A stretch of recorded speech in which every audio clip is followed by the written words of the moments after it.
bonjour à tous et bienvenue sur l'Impertinent Télé pour notre premier débat du genre. Donc, aujourd'hui, on a le plaisir de recevoir Suzette Sandeau et... Bonjour madame. Bonjour. Et Pierre-Yves Maillard. Bonjour. Pour un débat, je crois que c'est la première fois que vous débattez tous les deux. Oui. C'est étonnant, en fait. Ouais, en fait. Ouais. Je vais donc vous présenter, quand même pour ceux qui ne vous connaîtraient pas encore.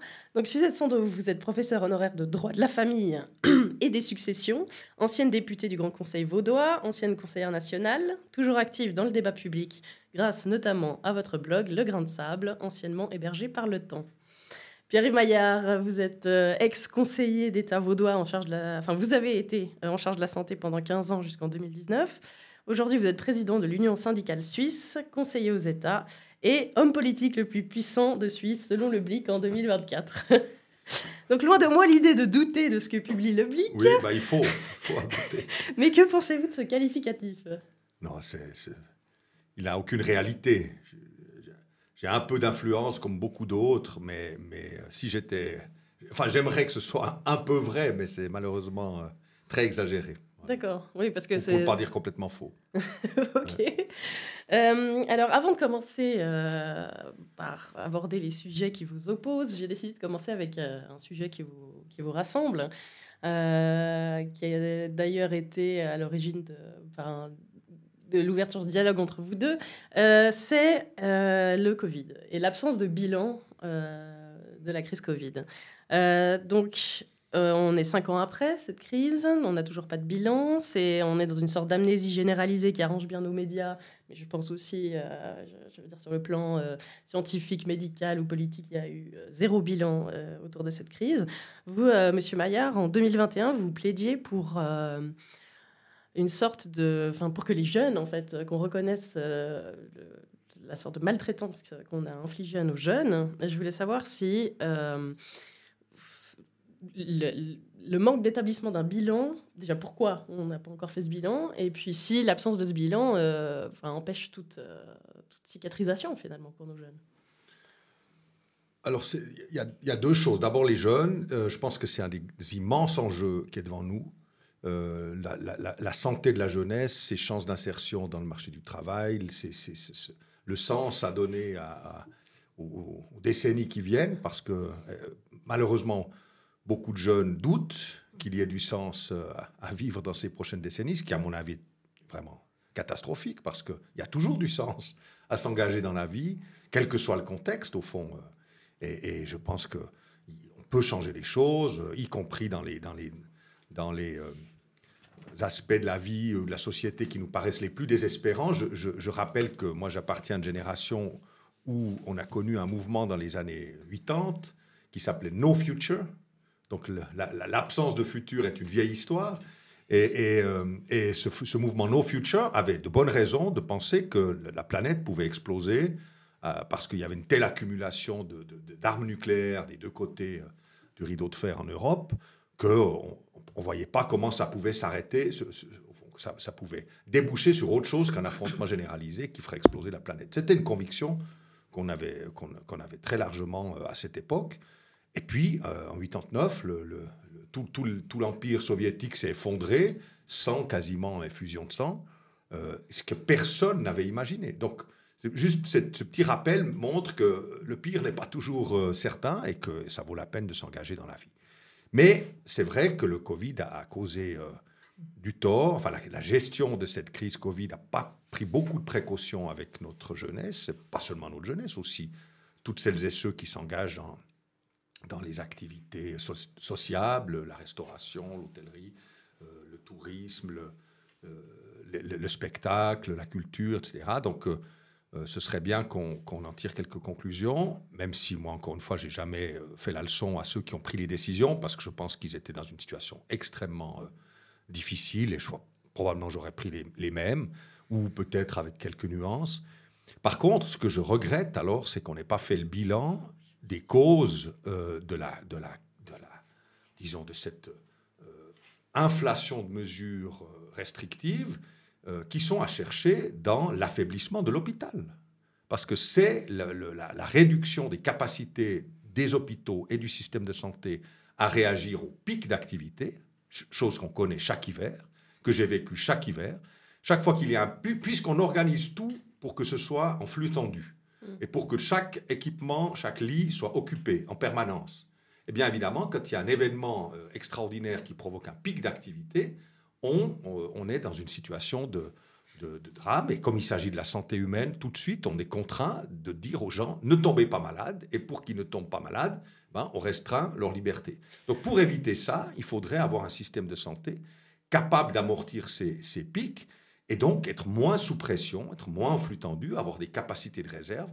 Or, cette conclusion-là, on ne l'a absolument pas tirée. Mais pourquoi est-ce qu'il n'y a pas de bilan Je me tourne vers vous, Suzette Sandeau. Vous disiez que pendant la crise Covid, on a pris des mesures qui ont violé la proportionnalité, mais également le principe de bonne foi, puisque c'était une sorte d'obligation déguisée de se faire vacciner. Est-ce que vous avez une hypothèse sur le pourquoi? Est-ce qu'on est incapable de tirer un bilan 5 ans après de cette crise, ne serait-ce que pour pouvoir prévoir et mieux gérer la prochaine? Alors, probablement parce qu'on ne le veut pas. On ne veut pas tirer un bilan parce que malheureusement, il y a un certain nombre de responsabilités qui seraient engagées. Et je tirerais beaucoup moins volontiers sur les politiques que sur les dits scientifiques. Parce que je pense en effet que le monde politique devait prendre des décisions et, ma foi, ils croyaient ce qu'on leur donnait du côté des scientifiques. Et là, je suis très fâchée contre un certain nombre de scientifiques, dont je ne peux pas donner les noms même, mais je pense que l'OMS a fait des catastrophes, notamment par sa manière de prendre les choses, et que c'est une des institutions dont je me méfie le plus, pratiquement, lorsqu'il s'agit de santé. Alors, je rejoins pratiquement tout ce que vous avez dit à propos notamment de ce désespoir de la jeunesse, parce que je crois que la pandémie a fait un mal énorme à la jeunesse, mal auquel on ajoute alors tout ce qui est le catastrophisme environnemental, parce que là aussi on tombe dans la théologie catastrophiste ou catastrophique qui est désolante. Et comme vous, je considère que ça n'est jamais désespéré. Et après tout, moi je dis mes parents en 41 quand ils m'ont conçu, excusez le détail, mais enfin c'était pas le moment où on était le plus optimiste. Après tout, on disait quand même, on y va quand même. Donc, on a toujours cru en le futur. Et maintenant, on a l'impression qu'on a de la peine à croire au futur. On parle de sinistrose de la jeunesse. Effectivement, c'est le terme que vous avez employé lors d'une des précédentes interviews, notamment à cause de cette absence de possibilité de voir un avenir. Mais c'est affreux. Quand on est jeune, on est à la fois... Mais c'est vrai, vous vous rappelez probablement vos 20 ans, je me rappelle les miens. D'abord, je trouvais que les adultes étaient vraiment... Il manquait d'éthique, il manquait de bonne tenue. Enfin, j'étais très sévère à l'égard des adultes à cet âge-là. Mais d'un autre côté, tout en ne sachant pas tellement ce que l'avenir réservait, surtout pour une femme, quand on commençait à faire des études...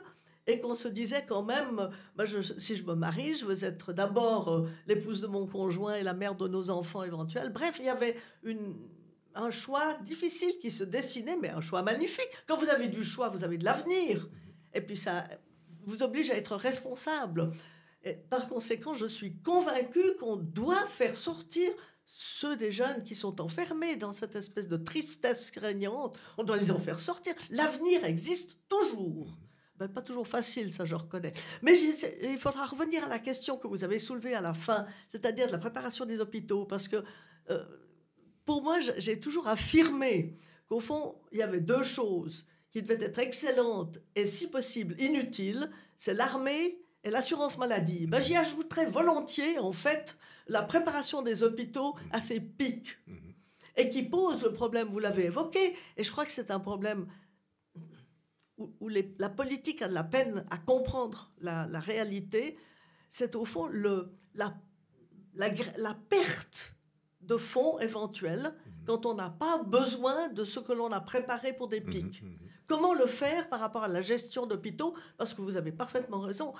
Entendre tout le temps, ne soyez pas malade parce qu'on n'a pas de place dans les hôpitaux, mais mince, faites de la place dans vos hôpitaux. On ne peut pas quand même arrêter de vivre et d'être libre simplement parce que les hôpitaux sont mal organisés, mais je mets entre guillemets, parce que c'est tout le problème de la perte, entre guillemets, que représente la préparation inutile d'un avenir dont on espère qu'il ne se produira jamais.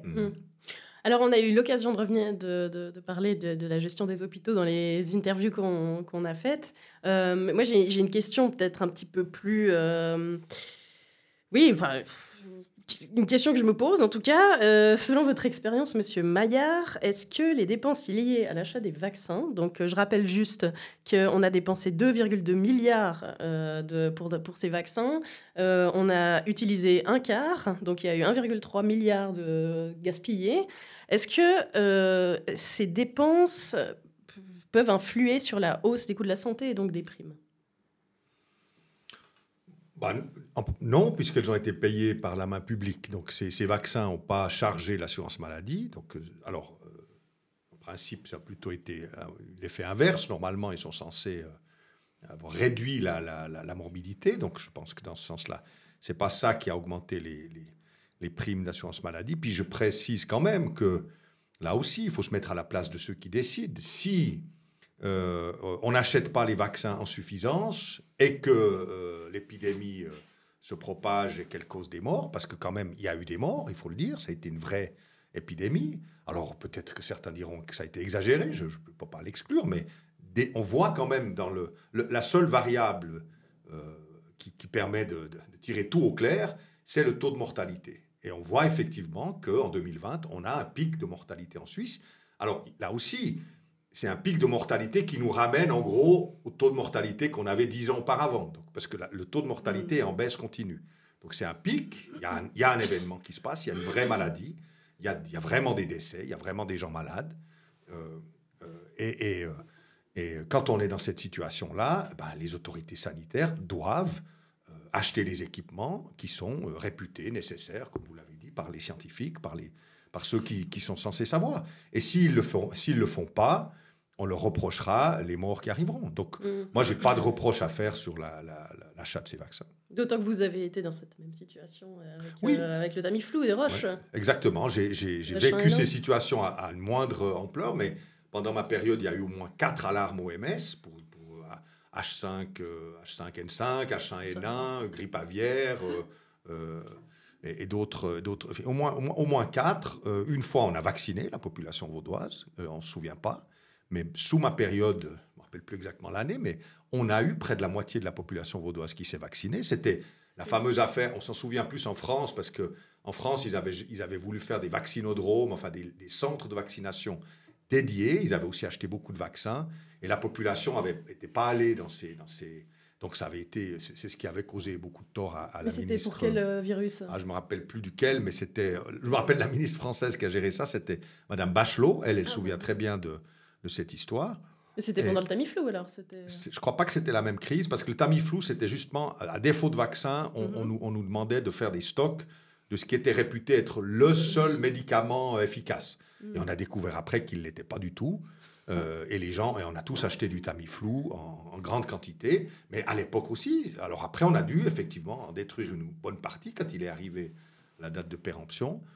Et tout le monde nous a dit, mais vous êtes fous d'avoir acheté tout ce Tamiflu. Mais à l'époque où on nous disait, où l'OMS vous dit c'est le seul médicament qui marche, si vous ne l'achetez pas, vous passez pour un irresponsable. Et est-ce que on brandit aussi pas mal le sujet du lobbyisme au Parlement. Quelle est l'ampleur de ce lobbyisme des industries pharmaceutiques et dans ce genre de cas de figure en particulier ? Pour le Tamiflu, on a découvert après qu'effectivement le groupe d'experts de l'OMS qui avait recommandé le Tamiflu était quand même largement influencé par Roche et par Gilead, qui était l'inventeur de la molécule, si je me souviens bien, qu'il avait vendu à Roche, mais qui était resté intéressé aux ventes. Et donc, on a découvert des liens d'intérêt entre le groupe d'experts et cette industrie. Encore une fois, ce n'est pas pour disqualifier tout ce que fait l'OMS, mais effectivement, je pense qu'on doit de ces expériences tirer un principe de prudence, de garder une capacité de doute et surtout, insister pour que les autorités sanitaires telles que l'OMS, mais aussi les politiques de santé nationales soient le plus possible débarrassées de l'influence des lobbies.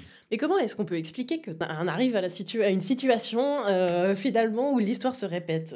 Tamiflu, c'est plutôt les années 2010, c'est entre 10 et 20, c'est pas si vieux. Je dirais que ça a une quinzaine d'années. À plus forte raison. Comment est-ce expliquer que l'histoire se répète aussi Mais parce que la nature humaine ne change pas. Par conséquent, au fond, l'expérience, comme disait je ne sais plus qui, c'est comme la brosse à dents, ça ne sert qu'à une personne. Et ça ne se transmet pas. Et là encore, on se trouve au fond piégé sur le plan politique, parce que sitôt qu'il s'agit de santé, j'entends c'est la vie, par conséquent, les politiciens sont au fond pieds et poings liés parce que leur affirment les milieux scientifiques. Et j'aimerais bien qu'une fois, on prenne au sérieux ce que j'appelle le pharmagate, qui est quand même quelque chose, je crois, qui existe. Hein. C'est-à-dire qu'il y a une exploitation de la comment dirais-je, sensibilité de la population à l'égard de la santé en faveur des milieux pharmaceutiques, des créateurs pharmaceutiques, parce qu'il y a un certain nombre de personnes, comme partout, profondément malhonnêtes dans ces milieux-là, comme encore une fois dans tous les milieux. Je ne crois pas qu'il y ait des milieux qui soient pires que d'autres. Seulement le problème, c'est que dans certains milieux, ça a une conséquence plus lourde que dans d'autres milieux. Alors on aimerait que le sens de la responsabilité soit plus développé. Moi, je ne sais pas dans quelle mesure Swissmedic est très indépendant de tout. J'éprouve une petite arrière-pensée à l'égard de Swissmedic, mais encore une fois, je n'aime pas présumer que quelqu'un ait de mauvaise foi ou qu'une institution ait de mauvaise foi. Mais j'avoue que ma confiance en l'OMS est égale à moins l'infini, ce qui n'est pas beaucoup. Qu'est-ce que ça vous inspire? Non, moi, je ne vais pas aussi loin. Les jeux d'influence dans le monde de la santé sont évidents parce que, simplement, c'est un lieu d'accumulation de profits absolument gigantesque. S'acheter un ordinateur, un téléviseur, un aspirateur, etc., tout ça, ça a une certaine limite. Donc les besoins matériels d'un être humain sont quand même physiquement un peu limités. Par contre, les besoins de santé, eux, sont presque illimités. Donc on peut... Là, il y a un champ d'accumulation de capital, de profit qui est presque infini. Et les investisseurs, les capitaux, ont très bien compris que c'était un champ d'investissement. Et il y a un match très, très dur qui se passe à l'échelle de la planète entre les États et les capitaux. Voilà. Alors, on peut aimer ou pas la médecine étatique. Je ne dis pas que c'est la réponse à tout. Hein. L'État, quand il s'occupe de tout le système de santé, si on n'y met pas les moyens, ça peut aboutir aussi à des systèmes déficients. Mais il faut être lucide. On est dans cette dialectique. Donc, chaque fois qu'on parle du système de santé et qu'on entend moins d'État, ça veut dire plus d'investissement avec intention de profit. Et donc, quand on a l'intention de faire du profit avec la santé, c'est délicat à plusieurs points de vue parce que le client, en quelque sorte, si on veut prendre l'analogie du marché, il est quand même dans une position très faible. C'est pas comme quand je vais acheter un téléviseur, je peux à peu près savoir si j'en ai besoin, deux, si le prix est à peu près normal. C'est des deux notions que je peux avoir. Mais quand on me propose un traitement contre le cancer ou contre le cholestérol ou contre tout risque ou toute maladie, je suis bien démuni pour savoir si vraiment j'en ai besoin. Et puis alors, quant à savoir si c'est le juste prix, les patients sont incapables de le faire.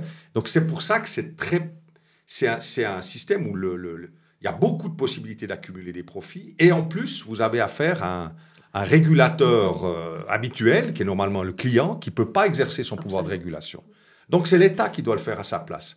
Mais on entend à journée faite ces lobbies nous dire que c'est l'État le problème, n'est-ce pas, dans le domaine de la santé. Et qu'il faut moins d'État, qu'il faut autonomiser les hôpitaux, que l'État ne se mêle plus de planification, etc. Donc, on s'expose toujours plus à des risques liés à cette volonté de profit dans la santé. Et puis, c'est aussi un domaine sur lequel le levier de la peur est très utilisé. Alors évidemment, la peur, c'est quand même une manière d'exercer son autorité, d'assurer son autorité. Je dois dire qu'elle a joué un rôle considérable pendant toute la période de la pandémie. Et on reste un peu sous cette influence de la peur et on continue de l'utiliser. Mais c'est bien connu que la peur est un des moyens d'exercer l'autorité qui est le plus sûr. Et puis, on ne devrait au fond pas parler de la santé. À mon avis, on devrait parler de la maladie. Parce que la santé, en soi, elle ne coûte rien. On a de la chance là. Et par conséquent, on est responsable d'essayer de la conserver le plus possible.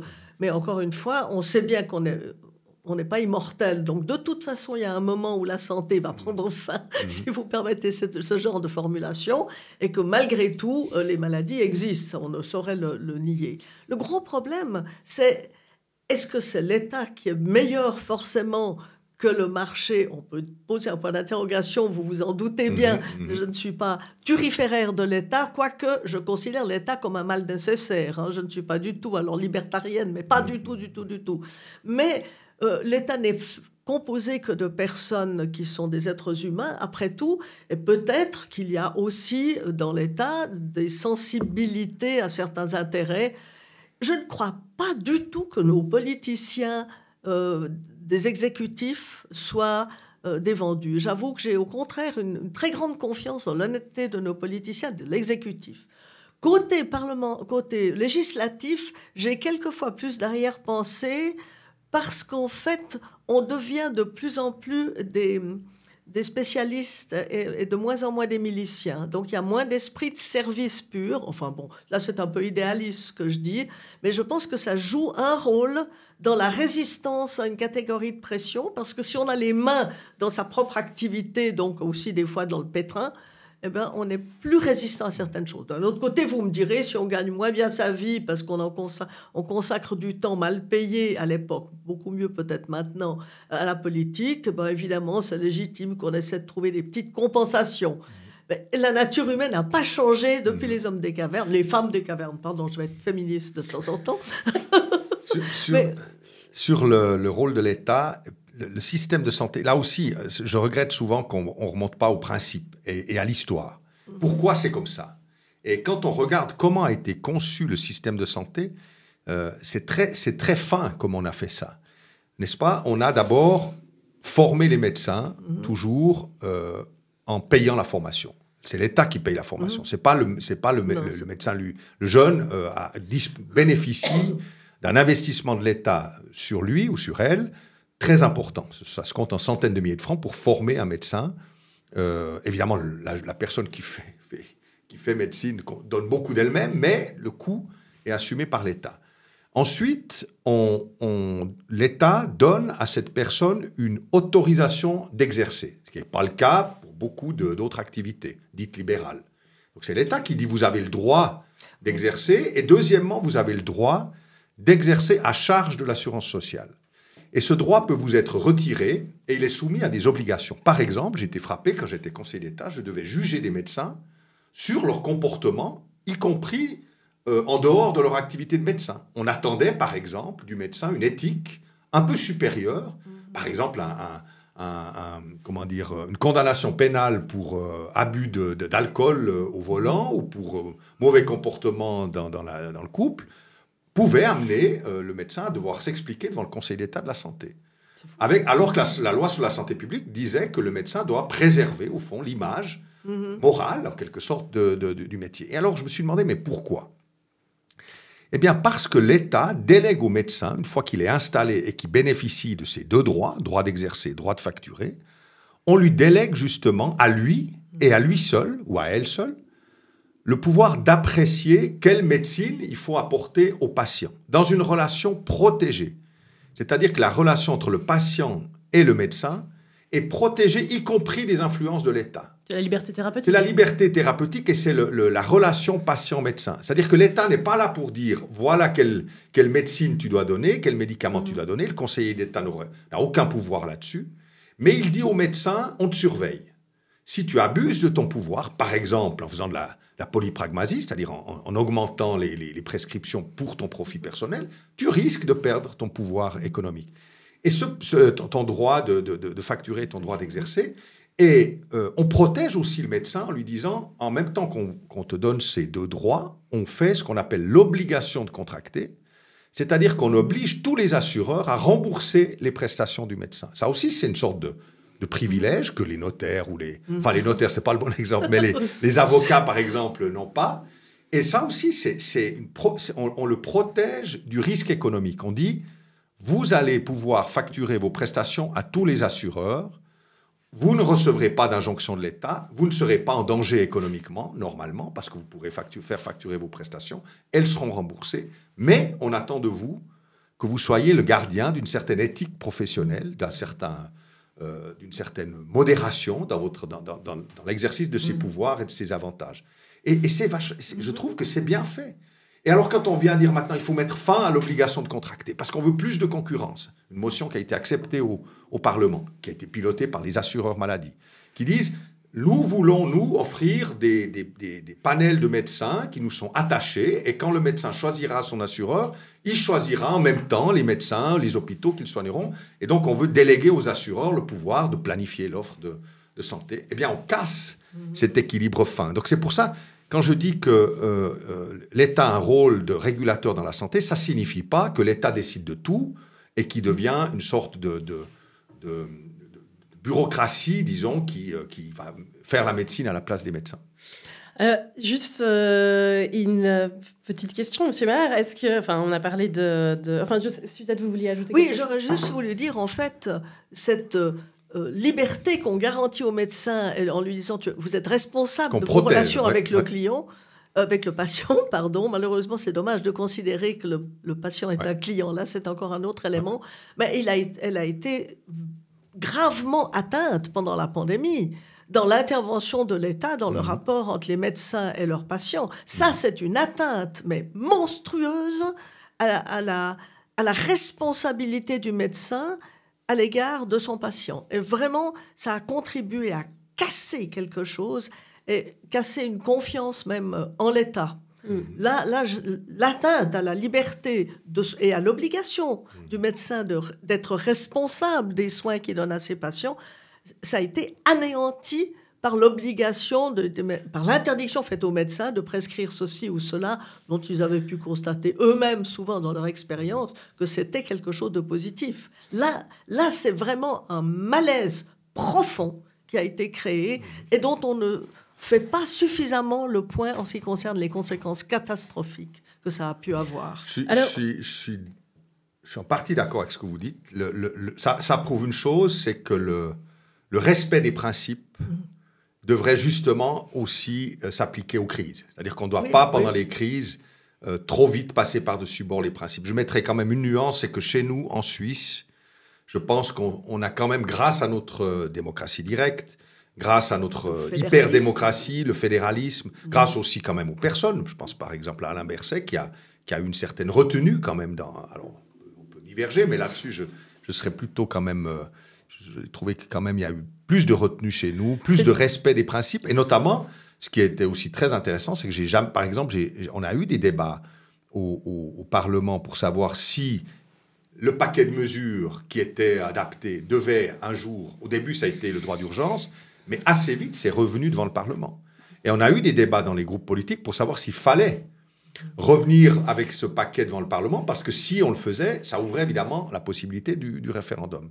Et j'ai personnellement pesé pour qu'on fasse ce chemin-là, pour qu'on accepte l'hypothèse du référendum, parce que, et je pense que c'est ce qui, notamment, a fait que notre pays a pu traverser cette période quand même avec des mesures beaucoup moins lourdes que ce qu'on a connu. Oui, alors disons que c'est vrai qu'en comparaison avec la France et d'autres pays qui sont tombés dans l'absurdistan, effectivement, on semblait un petit peu plus raisonnable. Mais bon, après, tout dépend d'où on met le curseur. Alors, juste pour en arriver au sujet, alors ça, c'était plutôt les thèmes qui vous rassemblaient. Pour en arriver à des thèmes un petit peu plus musclés, enfin des passages un peu plus musclés de ce débat, Monsieur Maillard, je voudrais savoir, est-ce que vous lisez le blog de Suzette Sandeau ? Quand vous étiez publié dans le temps, oui, je le lisais. Maintenant plus, parce que je suis pas très... Parce que vous avez autre chose à faire, je comprends. Mais je trouve pas toujours le chemin vers les... Oui, vers les emails. Parce que... La conversation digitale, disons. Je suis un peu à distance. Parce que Suzette Sandeau, donc, vous avez publié un post le 23 juillet 2025 au sujet de l'affaire Broulis. Et vous disiez notamment, en fait, il ne faudrait pas parler d'une affaire Broulis, mais plus précisément d'une affaire Broulis, Luisier, Gorité, Maillard, Ruiz, puisque ces 5 conseillers d'État étaient en fonction pendant les quelques années où les erreurs sont restées non corrigées, bien qu'elles fussent connues. Donc, Monsieur Maillard, la question que je voudrais vous demander une réaction par rapport à cette... Si vous parlez de la mauvaise application du bouclier fiscal, ce sujet n'a jamais été abordé au Conseil d'État. Voilà. Nous n'avons jamais été informés que le bouclier fiscal serait appliqué de manière non conforme par l'administration fiscale. C'est aussi simple que ça. Monsieur Broulis le dit lui-même. Il dit lui-même que lui-même, comme chef de département, n'avait pas eu cette information. Mais alors, je peux dire que, en tout cas, de de mémoire, nous n'avons, et je pense quand même que, disons, vous me connaissez un peu, je ne suis pas particulièrement ami d'une fiscalité favorable aux personnes les plus aisées. Donc, si c'était venu, nous aurions demandé l'application de la loi. Il faut quand même dire aussi que derrière ce contexte, il y a un autre combat, et qui est celui qui se mène aujourd'hui, c'est celui de l'impôt sur la fortune. N'est-ce pas? Si on a fait ce bouclier fiscal, c'est parce que nous avons un impôt sur la fortune qui est parmi les plus élevés de Suisse, ce que je trouve tout à fait correct, parce qu'à la fin, je pense que la capacité contributive des gens les plus aisés doit être sollicitée de manière évidemment raisonnable, mais enfin, on ne peut pas faire de cadeaux. Et pendant des décennies, cet impôt sur la fortune a été toléré. Il n'a pas été augmenté ces dernières années. Mais enfin, c'est vrai que dans plusieurs cantons autour de nous, on l'a baissé. Et nous sommes restés au niveau qu'on était, ce qui nous positionne maintenant dans un niveau relativement, en comparaison à d'autres cantons, relativement élevé. Et ça pouvait amener à des situations, selon évidemment la valorisation des entreprises, de ceux qui sont propriétaires en plein de leur entreprise, ça pouvait amener effectivement à parfois des situations où on prélevait plus que le revenu, à part ça que la personne se décide un peu elle-même. Donc on a fait cet outil-là pour protéger aussi cette substance fiscale en provenance de l'impôt sur la fortune et des plus aisés de la population, parce que c'est normal que malheureusement, c'est ce qu'on voit, c'est que la part de richesse accumulée par le haut de l'échelle est toujours plus grande et que la répartition commence à se gripper un peu moins dans notre pays qu'ailleurs, notamment parce qu'on a protégé la fiscalité. Madame Sando, est-ce que...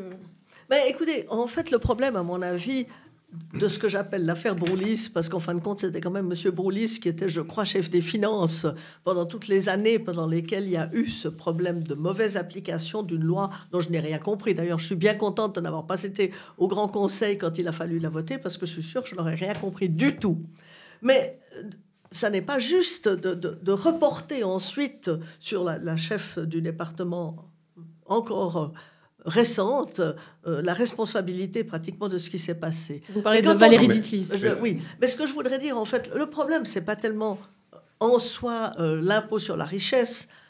On y reviendra peut-être, parce que je considère que par beaucoup d'aspects, c'est un impôt choquant, puisqu'en fait la richesse provient peut-être de ce que l'on a déjà eu comme revenu, sur quoi on a payé un impôt sur le revenu, ce qui paraît normal. Mais bref, toute cette question de la fiscalité, je voudrais la séparer, si vous permettez, du problème que j'appelle encore une fois le problème Broulis, parce que c'est incompréhensible que, comme cela résulte aussi du rapport Pécher, apparemment, personne n'ait jamais su quoi que ce soit des problèmes. J'entends, à quoi sert l'administration, à quoi servent tous ceux qui sont quand même responsables peut-être de dire à leur chef comment ça fonctionne, à quoi sert un arrêt du tribunal fédéral que je n'ai pas lu et je m'en garderai bien parce que j'aurais rien compris sans doute, mais que certains spécialistes peuvent comprendre. Si on découvre qu'il y a une grosse erreur, la première des choses à faire, c'est en tous les cas d'en informer le chef. Ça me paraîtrait un élément d'honnêteté et de fidélité primordial. Qu'après le chef décide peut-être d'en parler à l'ensemble de ses collègues, ça paraîtrait quand même aussi un élément important. D'ailleurs, ça serait intéressant de vous entendre sur la collégialité à ce point de vue-là. Vous me mettez mal à l'aise parce que, d'abord, je suis tenu à un certain devoir de réserve, mais ce que j'ai dit, je l'assume, mais je ne peux pas faire tous les commentaires possibles sur ce sujet. Deuxièmement, je n'étais pas en fonction quand l'arrêt a été traité par le Conseil d'État. J'étais déjà plus en fonction, mais ce que je sais, ce que je lis de la presse, c'est que l'arrêt qui a concerné une affaire genevoise a été justement traité par le Conseil d'État. Alors on peut juger pas assez vite, mais je crois que dans un délai de 1 an ou 2, un projet, après il y a eu le Covid qui a un petit peu ralenti les travaux du Grand Conseil, mais à ma connaissance, à l'époque c'était Pascal Broulis qui était aux affaires, il a justement corrigé le bouclier fiscal dans le sens de cet arrêt du tribunal fédéral à Genève. Alors Genève, eux, ont corrigé plus vite que Vaud, parce que Vaud est passé par une modification légale, sauf erreur, encore une fois. Et voilà, et puis après, moi j'aimerais que quand même, là aussi je fais que de lire les journaux, mais après il y a une autre histoire.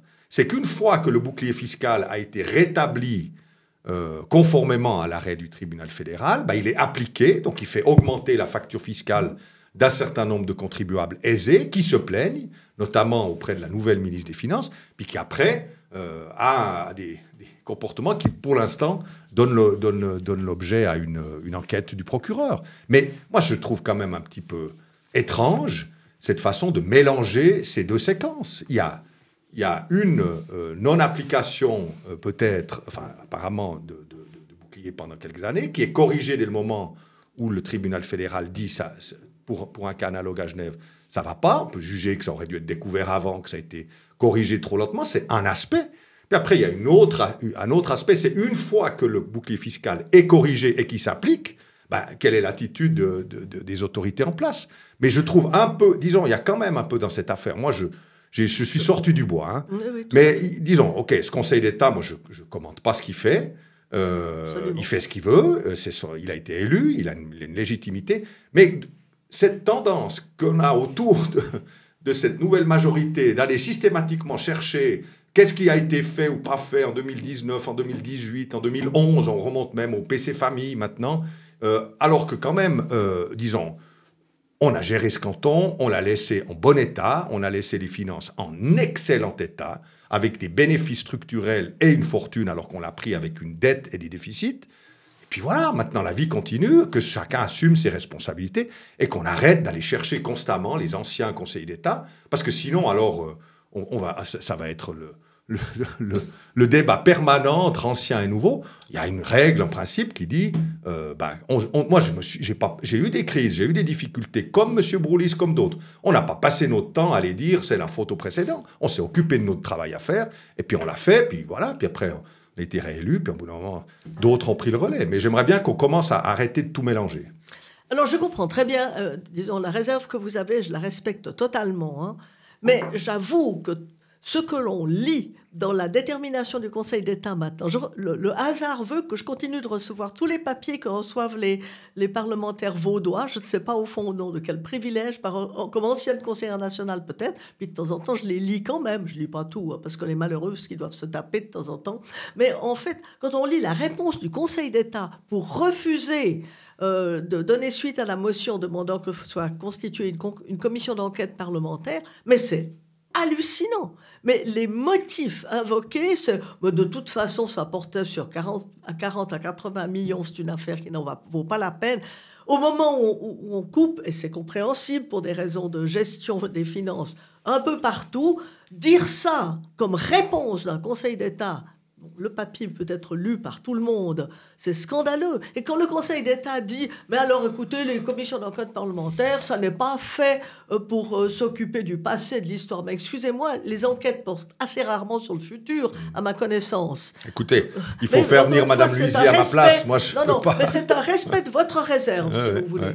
Mais c'est simplement parce qu'il y a un profond malaise à ce sujet, qu'on l'on puisse... Mais il y a un problème de fonctionnement de l'administration, peut-être. Et on est aussi responsable du fonctionnement de l'administration, malgré tout, et que pendant tellement d'années, personne apparemment n'ait été informé de quoi que ce soit. Peut-être que ça n'est pas du tout la faute du Conseil d'État, mais dans cette hypothèse, il faut découvrir ce qui ne marche pas dans un fonctionnement administratif. Parce qu'on ne peut pas imaginer une crise comme celle qu'il y a eu et qui est à l'origine de ce que d'aucuns appellent maintenant l'affaire d'Italie, à mon avis à tort, mais parce que c'est lié, tout en étant différent. Sando. Attendez, si vous permettez, je finis juste.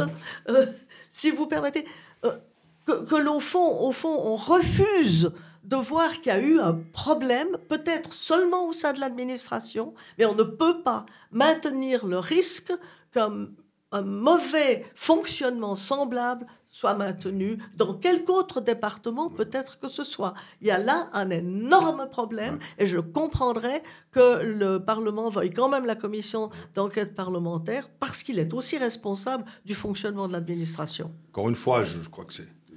Il faut inviter quelqu'un du Conseil d'État pour répondre sur les propositions du Conseil d'État. Au-delà de ça, la grande question que vous aurez à répondre, Madame Sando, et les forces politiques dont vous êtes issus, c'est est-ce qu'on baisse cet impôt sur la fortune ou pas? Parce que s'il y a eu réouverture de dossiers ou des demandes de réouverture de dossiers, j'en sais rien. Depuis, encore une fois, c'est une autre affaire, c'est une autre question. Et ça, ma foi, il y a une enquête en cours. Mais derrière ça, il y a la plainte des plus riches de ce canton qui disent on paye trop, on veut payer moins. Et c'est aussi l'initiative qui veut baisser de 12% la fiscalité, y compris de la fortune, ce qui évidemment causera, alors pour le coup, des déficits monstrueux. Et au-delà de ces questions de savoir quelle règle a été appliquée, il y a cette question de fond qu'il faudra trancher. Est-ce qu'effectivement, au moment où on commence à mettre en cause l'existence même d'hôpitaux, par exemple dans les régions périphériques, ou qu'on commence à s'en prendre à d'autres services cruciaux de la vie publique et de fonctionnement de notre société, que ce soit la petite enfance, que ce soit les salaires des infirmières, des enseignants, etc. Est-ce qu'on prend encore 300-400 millions à rendre à ceux qui, pour l'essentiel, disons, gagnent bien leur vie? Donc ça, voilà, moi je pense qu'il y a les aspects judiciaires, il y a les aspects enquête, etc. Je ne m'exprime pas là-dessus parce que ce n'est pas mon rôle. Mais derrière ça, il y aura un gros débat politique à mener. Et là, il va falloir être clair parce que je veux dire, je suis convaincu que on a payé très cher le canton de Vaud dans les années 90, justement une politique de largesse fiscale, et qu'on a mis très longtemps à remonter ce canton, pas seulement du point de vue économique et financier, mais aussi du point de vue de sa culture politique. On a aussi essayé pendant une longue période d'être collégiaux, de travailler en bonne entente. Maintenant, on a l'impression qu'on nous le reproche, le fait qu'on ait essayé de trouver des compromis, mais il y a une agressivité contre cette période qui est proprement surréaliste. Quand on a un tout petit peu de mémoire et d'histoire et qu'on se souvient ce qu'étaient les années 90 dans notre canton, de se voir constamment reprocher qu'on ait fait des compromis et trouvé des solutions équilibrées, ça devient difficile à entendre. Alors, pardonnez-moi, mais je ne vois absolument pas ce genre de reproche. Le problème qui se pose sérieusement, non, je ne parle pas, ce reproche ne vient pas de ce que vous venez de dire, mais on le lit. On le lit constamment dans la presse. Ça, bon. Ouais. Mais en attendant, il ne s'agit pas non plus de prendre une espèce de... Alors, je ne porte pas une accusation, mais une sorte de chantage par rapport à l'impôt sur la fortune en relation avec la vérification des raisons pour lesquelles quelque chose n'a vraiment pas fonctionné pendant plusieurs années, avant l'arrêt du tribunal fédéral, puis après. Pourquoi est-ce qu'au fond, il y a peut-être une communication qui n'a pas fonctionné? Non, d'une pipe, le Conseil d'État a le droit de savoir ce qui se passe dans son administration, mais il ne peut pas non plus aller frapper à toutes les portes pour vérifier tous les jours ce qui s'est passé. Il y a donc quelque chose de très inquiétant dans une absence d'information. Vous dites vous-même, et je vous crois, que le Conseil d'État comme tel n'a au fond jamais été saisi de la problématique, mais ça n'est pas possible, puisque ça donne lieu quand même à tellement de problèmes, et après ça retombe sur les années suivantes. Alors on a modifié la loi, juste en 22, semble-t-il, pour que ça soit fait avant la fin de la législature. Mais il y a quand même eu 3 ans encore entre l'arrêt du tribunal fédéral et la modification de la loi. Qu'est-ce qui n'a pas fonctionné à l'intérieur de l'administration? Comme je vous dis, moi, j'ai quitté mes fonctions le 1er mai 19. Une fois, je respecte totalement et d'abord votre loyauté à l'égard de vos collègues et d'autre part un devoir de réserve. J'exprime. Ce d'autant qu'encore une fois, j'ai quitté mes fonctions en 19 et que donc la séquence... disons, à partir de l'arrêt du tribunal fédéral jusqu'au changement de loi, j'étais pas en fonction. Et même si je l'avais été, disons, évidemment, je pourrais rien vous dire. Je vous propose qu'on avance sur un sujet aussi un petit peu plus léger, je vous rassure, mais tout aussi... on va dire. Oui, Suzette Sandeau, vous avez dit dans une interview il y a quelques années que vous ne reconnaissiez plus votre ville en parlant de Lausanne. Et comme on est sur une période qui est un petit peu difficile, on va pas se le cacher pour la municipalité, qui fait face à tout un tas de problèmes, je voulais savoir ce que vous vouliez dire par là. Écoutez, j'ai toujours aimé Lausanne. Je suis une vieille lausannoise puisque j'y suis née. J'y ai passé les 15 premières années de ma vie, en y étant d'ailleurs fort heureuse. J'y ai revécu comme femme mariée avant d'aller à Puyi. Et en fait, je n'ai plus jamais envie d'aller à Lausanne. Si par hasard, on traverse même simplement la ville en voiture, et j'avais déjà ce sentiment quand je me rendais à l'université, on a l'impression d'être mal accueilli. voulez dire en Et tant puis, qu'automobiliste, donc, c'est ça? D'une part. D'autre part, c'est vrai que c'est quand même assommant d'être... Quand on est sur Saint-François, tous les 10 mètres pratiquement interpellé par une personne qui mendie. Je respecte le malheur de ces personnes, mais je leur fais un sourire et je leur réponds bonjour, mais je ne donne jamais rien. Et puis ce sentiment qu'il y a une espèce de parti pris de supprimer la vie en ville. C'est terrible. Vous ne pouvez plus y aller normalement. Les vitrines sont fermées, les commerçants se plaignent. Et puis, moi, je n'ai plus jamais envie d'aller à Lausanne et je rencontre malheureusement énormément d'amis et de connaissances qui ne veulent plus aller à Lausanne. Mais est-ce que ce n'est pas un problème générationnel aussi, selon Je vous? crois, oui. Non, je le dis moi, je suis aussi automobiliste. Donc, je ne cacherai pas que j'ai parfois aussi un sentiment mitigé quand effectivement je prends ma voiture parce que je dois beaucoup circuler. Et j'ai beaucoup de déplacements, mais je dois aussi reconnaître que parfois je pourrais prendre les transports publics. Mais donc, il y a une politique. Il y a une politique qui veut transférer les mouvements et la circulation du trafic motorisé individuel vers les transports publics. Il y a eu des investissements importants qui ont été faits pour les transports publics. C'est pour que les gens les utilisent. Et donc, il y a effectivement cette politique. Moi, elle peut parfois m'agacer, mais au moins, je reconnais qu'elle est cohérente et qu'elle existe. Maintenant, pour ce qui est de l'attractivité de Lausanne, par exemple, mes enfants aiment beaucoup aller à Lausanne. Moi, je vis à Renan, je ne vis pas à Lausanne, mais mes enfants qui sont ados, qui sont jeunes, ils aiment beaucoup aller à Lausanne et ils trouvent que Lausanne, c'est super. Donc, je pense qu'on doit admettre que la ville change, que les lieux où on avait l'habitude d'aller, aujourd'hui, maintenant, c'est le Flon, qui est très vivant, qui est très dynamique. Il y a d'autres régions de Lausanne qui ont peut-être des difficultés que je reconnais. J'ajouterai encore deux choses. D'abord, une partie des problèmes, comme vous dites, de la vie, c'est-à-dire des commerces, des restaurants, sont aussi à chercher dans des politiques de loyers qui sont ahurissantes. Les loyers que doivent payer certains restaurateurs sont juste hors de la réalité. Et là, il faudrait que les gérances et les propriétaires commencent à un tout petit peu redescendre sur terre. Mais quand j'entends que des restaurants doivent payer des 15 à 20 000 francs par mois de loyer avant d'avoir vendu la première pizza ou la première choucroute, ça m'effare. Et qu'en plus, si jamais ils ont un chiffre d'affaires qui est pour une fois bon, ils doivent encore participer. Il y a encore une participation au chiffre d'affaires. Donc là, je pense qu'il faut que les propriétaires de cette ville, les propriétaires immobiliers et les gérances se décident s'ils veulent vraiment la mort de toute vie à Lausanne, ce qui aura aussi des impacts sur l'attractivité du premier, du deuxième, du troisième étage, qui commence à vraiment adapter les loyers à la réalité économique de ces commerces. Et puis alors, la deuxième chose, c'est effectivement la question de la sécurité, des difficultés autour de la mendicité, de la toxicomanie. C'est des problèmes qu'il faut affronter, qu'il faut oser adresser, oser traiter, avec une réponse préventive, policière, mais qui dépasse aussi en partie quand même le cadre municipal, il faut être juste. Mais est-ce qu'on a... Enfin, excusez-moi, mais j'ai l'impression qu'en ayant parlé avec beaucoup de commerçants qui ont signé donc cette pétition à Lausanne, enfin, on en a marre, il y a quand même, il semblerait, une réalité qui va au-delà de la question des loyers, parce que certains... moi, ce qu'ils me disaient, c'était que les loyers, oui, mais on l'a choisi. Tandis que toutes les autres difficultés qu'on rajoute, ils doivent... ils ne l'ont pas choisi. Et surtout, l'argument qui revient le plus, c'est une sorte de surdité de la municipalité qui refuse de voir certains problèmes de ces commerçants, qui dit qu'on va passer des décrets, qu'on va faire ci, qu'on va faire ça, puis que c'est pas suivi d'action. Et surtout, on a l'impression... qui d'un autre côté, la municipalité va inaugurer des bancs couleur LGBT qui sont même pas...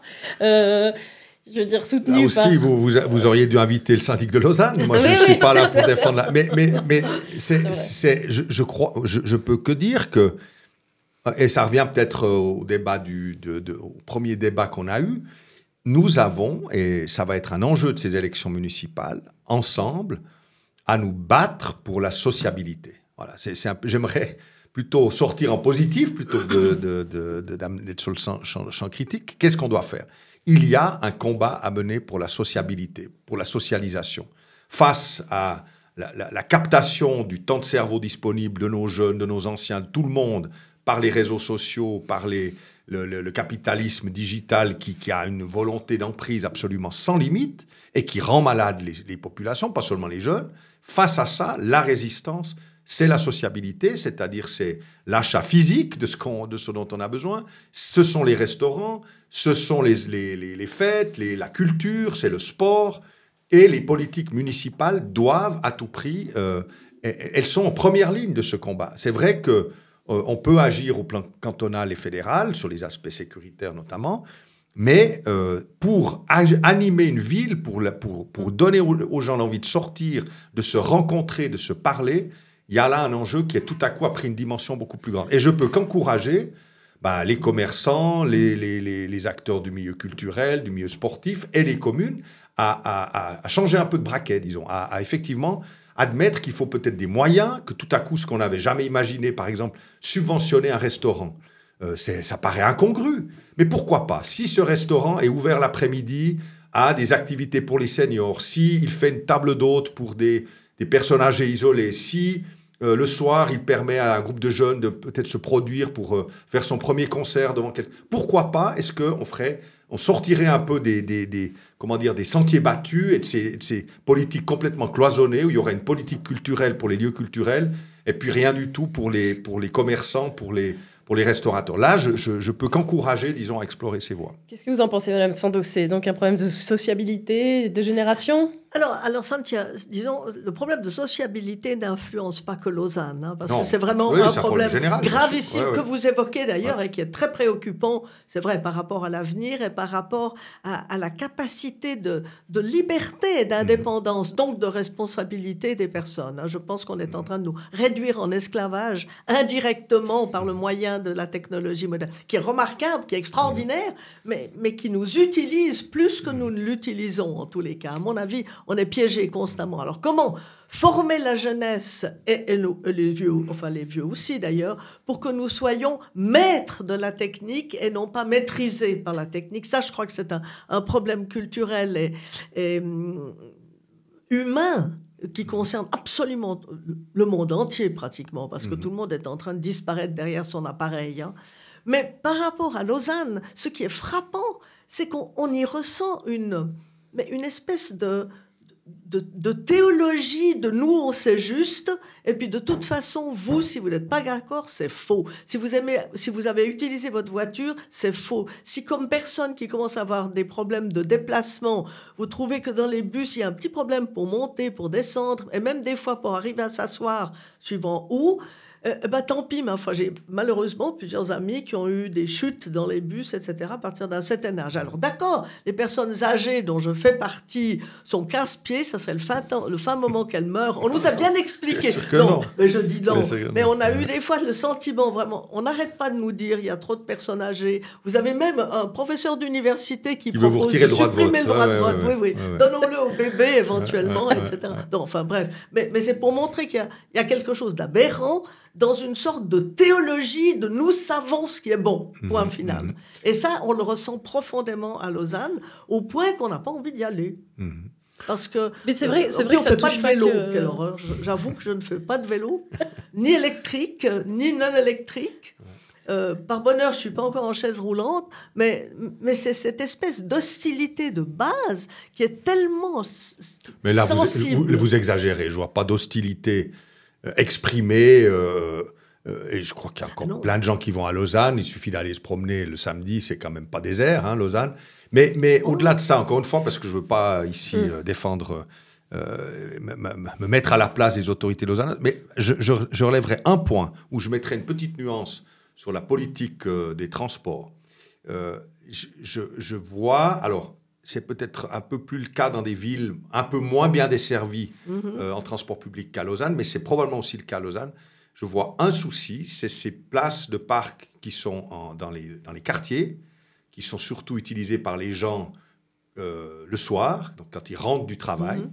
Il y a beaucoup de gens qui se lèvent très tôt, qui doivent commencer le boulot à des horaires extrêmement très tôt. On a organisé le territoire en séparant, au fond, l'industrie, l'activité artisanale de l'habitat. C'est-à-dire, on a fait justement des zones industrielles, comme leur nom l'indique. Elles sont en étoile autour des villes. Et quand on doit commencer à 6 heures du matin ou à 7 heures du matin, quand ce n'est pas encore plus tôt, eh bien, il n'y a pas toujours, dans l'entreprise où on va travailler, un moyen d'y aller en transport public. Donc, on a une voiture, et quand tout à coup, au gré, effectivement, d'un aménagement qui semblait anodin, d'un trottoir, tout à coup, au passage, il y a 10 places de parc qui sont supprimées dans un quartier, eh bien, ça crée vraiment un problème social, c'est-à-dire, et ça crée une colère qui est légitime. Donc là, je crois qu'effectivement, c'est un des sujets qui sera, je pense, débattu dans les élections municipales. Je crois d'ailleurs que ceux qui sont favorables au transfert modal vers le transport public sont en train de réaliser aussi un certain nombre de choses. Et pour ces quartiers, il faut trouver des alternatives où il faut protéger cette possibilité de poser sa voiture quand c'est vraiment pour des besoins de travail. Maintenant, si c'est pour des... Il faut admettre que celui qui avait l'habitude, depuis un quartier desservi par le tram ou par le métro ou par une ligne de bus, d'aller tous les samedis matins faire son marché en prenant sa voiture, bon, ben là, effectivement, c'est moins facile qu'avant parce que, justement, on a investi pour une alternative. Et il faut l'utiliser. Mais disons qu'on peut quand même admettre qu'il y a une couleur politique assez flagrante à Lausanne qui semble convenir. Cette bataille autour de la voiture, des places de parc et tout, quand j'étais conseiller communal à Lausanne, c'était le cheval de bataille droite-gauche. Et bon, ben, la population, elle a tranché. Elle a dit, c'est effectivement... C'est une tranquillisation, une amélioration de la qualité de vie qui a été soutenue. Mais est-ce que vous avez eu... Alors, vous allez encore me dire que vous n'êtes pas concerné, mais... donc, on a vu les émeutes, enfin, entre guillemets, hein, qui ont secoué Lausanne il n'y a pas très longtemps. En parallèle, cette histoire de scandale dans la police, est-ce que la municipalité, selon vous, a eu raison ou tort d'employer le terme... Vous voulez pas parler de sujets fédéraux un peu, quand même? Je suis quand même plutôt là pour ça. Oui. Mais non, mais... L'aspect, encore une fois, je sortirais des aspects strictement lausannois. Je dirais que c'est sûr, et ça m'étonne à peine que commence à avoir des difficultés. On a parlé de la jeunesse. Peut-être c'est vraiment un beau sujet sur lequel, même si on n'est pas représentatif, ni vous ni moi. Mais je pense que j'ai toujours pensé qu'on a réussi dans notre canton et dans notre pays quelque chose d'extraordinaire. C'est qu'on a une population diversifiée, et particulièrement chez les jeunes, hein, parce que les Suisses, en plus les Suisses d'origine suisse qui n'auraient pas été naturalisés eux-mêmes ou leurs parents, ben, c'est devenu, dans nos régions, une population qui est minoritaire. Et donc, la majorité ont un passé, dans ces générations jeunes, ont un passé d'immigration, où ils ont le passeport parfois, mais ils ont donc cette diversité culturelle d'origine, ben, moi qui vis à Renan, je peux vous en parler, elle se passe quand même globalement à merveille. Je veux dire, il y a quand je me souviens de mes jeunes années, quand je me souviens des débats encore finissants sur les initiatives Schwarzenbach et de l'ambiance de l'époque, puis que je vois la situation d'aujourd'hui, je trouve que c'est beaucoup plus apaisé, que les jeunes, en fait, ne voient pas de problème à être d'origine diverse, qui vivent ça très bien, qu'en même temps, souvent, ils ne réalisent même pas que c'était un problème pour nos générations. Donc, tout ça marche vraiment, quand même, globalement très bien, grâce à la qualité de notre école et de nos enseignants. Ça, c'est quand même quelque chose et qu'il faut protéger et à qui il faut donner les moyens. Et puis, grâce au fait qu'il y a du travail. Tant qu'il y a du travail pour les parents, tant qu'il y a des chances d'avoir un apprentissage pour les jeunes et pour tous les jeunes, alors je pense que ça ira. Et on commence à avoir on sent que ça se grippe un peu, que l'activité économique se raréfie. On sent aussi quand même que l'apprentissage... eh bien, beaucoup de jeunes avec un passé d'immigration récent peinent à trouver le chemin vers lui, hein, parce qu'ils n'ont pas le réseau familial, ils n'ont pas le réseau social. Et souvent, les jeunes qui trouvent un apprentissage, c'est grâce à ce réseau. Et donc, vous avez un risque que quelques poches de nos jeunes, bien sûr dans les villes, parce que c'est là qu'ils habitent, eh bien, ils se retrouvent dissociés, déconnectés, disons, de la société et du marché du travail, avec évidemment alors ensuite des problèmes de ghettoisation et des réactions qui peuvent parfois être excessives à des problèmes réels. Et ça, la bonne réponse, on peut dire tout ce qu'on veut, on peut écrire tout ce qu'on veut sur les réseaux. La bonne réponse, c'est de s'occuper de cette jeunesse, c'est de s'assurer que tous trouvent le chemin vers l'apprentissage ou vers des études, c'est de ne pas les laisser sur un canapé pendant des mois en disant que ça ne concerne personne. Quand je sais qu'il y a beaucoup de jeunes qui loupent le coche en sortant à 15 ans de l'école. Comment on peut espérer qu'ils trouvent le chemin de l'entreprise de maçonnerie ou de transport ou de logistique? Mais il faut des fois un petit peu d'appui et il faut qu'on investisse pour aider ces jeunes. Et quand on aura fait ça, un jeune qui doit se lever le matin à 6h30 pour aller prendre son boulot d'apprenti ou pour aller aux études, il a beaucoup moins de risques d'aller casser des vitrines. Vous verrez, c'est le genre de politique qui finit par apaiser la société. Madame Sando, est-ce que, avant qu'on passe à un sujet fédéral, justement, vous vouliez ajouter quelque chose? Alors oui, parce que je suis absolument convaincue, comme vous, qu'il est fondamental qu'il y ait le maximum de possibilités de choisir entre une activité non universitaire et une activité universitaire. Or, malheureusement, il y a un tel snobisme vers l'activité universitaire qu'on décourage les jeunes pratiquement de se diriger du côté de la formation non universitaire. Il y a un snobisme qui vient notamment de la gauche, ça il faut le dire, parce qu'il faut être universitaire. Et quand on voit que les enseignants pour les petites écoles devraient théoriquement avoir aussi une formation universitaire, on aimerait d'abord qu'ils aient une bonne formation pédagogique. Et ça, c'est épouvantable. Non, mais c'est pas le cas. Je suis très, très, très, très favorable, comme vous d'ailleurs, à la formation non universitaire par un certain nombre de personnes qui sont d'une intelligence magnifique, mais dans cet aspect-là, c'est vrai que ce ne sont pas des niveaux d'intelligence, ce sont des natures d'intelligence différentes. Et là, malheureusement, on confond le niveau d'intelligence et la nature d'intelligence. Oui. Mais ça, c'est des propos, désolé Madame Sando, mais c'est des propos qui sont un peu bateaux, je dois dire. Un peu bateau.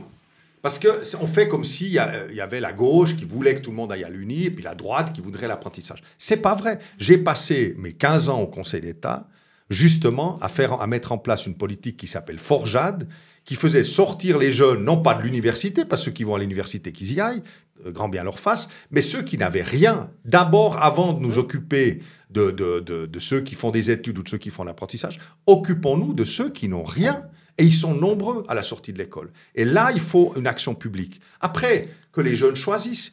Le problème qu'on a, notamment avec l'immigration récente, c'est que beaucoup de gens qui viennent d'un pays où l'apprentissage n'existe pas. Ils ne savent même pas que ça existe. Donc pour eux, on continue les études, et c'est déjà mieux que de rester à la maison. Donc ça, à mon avis, c'est le moindre problème. Mais il faut leur expliquer, et puis surtout, il faut les amener. J'ai fait des expériences incroyables où vous aviez un jeune Somalien qui était dans une mesure d'insertion de l'aide sociale et qu'on a réussi à sortir vers un apprentissage. Il nous dit, ça fait longtemps que j'aimerais être carrossier. J'ai écrit des dizaines de lettres, j'ai répondu à des dizaines d'annonces, j'ai jamais même une réponse sans parler d'un entretien. Il s'appelle Abdelkader et il est d'origine somalienne. Il n'a aucune chance en envoyant simplement un courrier. Mais quand la mesure d'insertion a regardé dans le réseau de donateurs de l'organisateur de mesure qui était carrossier et qu'ils l'ont pris par la main et qu'ils l'ont présenté physiquement devant un carrossier en disant « Est-ce que vous seriez d'accord de le prendre en stage ?» Eh bien, ce jeune a été pris en stage et le patron, après, ne voulait plus s'en séparer et lui a offert un contrat d'apprentissage. Si on ne s'occupe pas d'accompagner ces jeunes physiquement vers les patrons, et puis d'être là aussi après si tout à coup il y a un besoin, eh bien, vous n'avez pas de chance. Et on peut faire tous les discours qu'on veut en disant que ce serait à cause du snobisme des uns.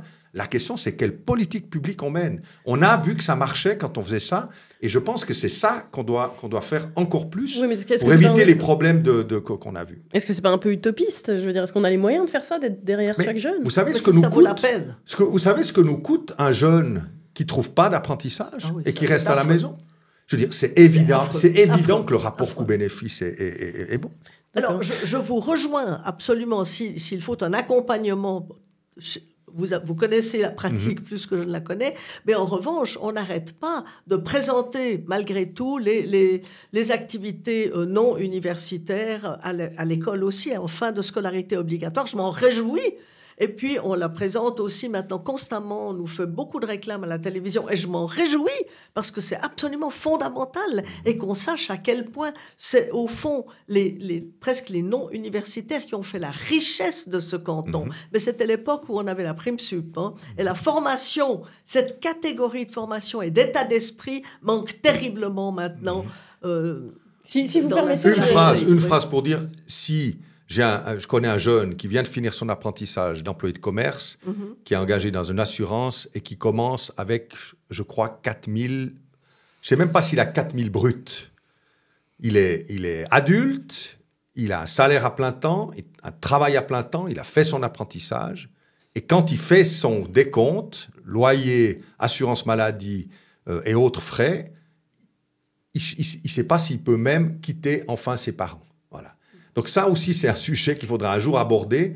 C'est combien on paye les gens qui ont un CFC. Parce que si on continue d'engager des vendeuses en pharmacie à 3 008 ou 4 000 bruts après l'apprentissage ou des employés de commerce dans certaines assurances à ce tarif-là, il ne faut pas s'étonner que les jeunes disent « bon ben, je vais chercher une autre voie de formation ». Ça, c'est aussi un aspect. Notez qu'on n'est pas tellement payé pendant qu'on fait ses études à l'université. Non, mais on peut espérer après avoir effectivement des revenus. Excusez-moi, il faut qu'on avance parce que vous voulez partir plus tôt.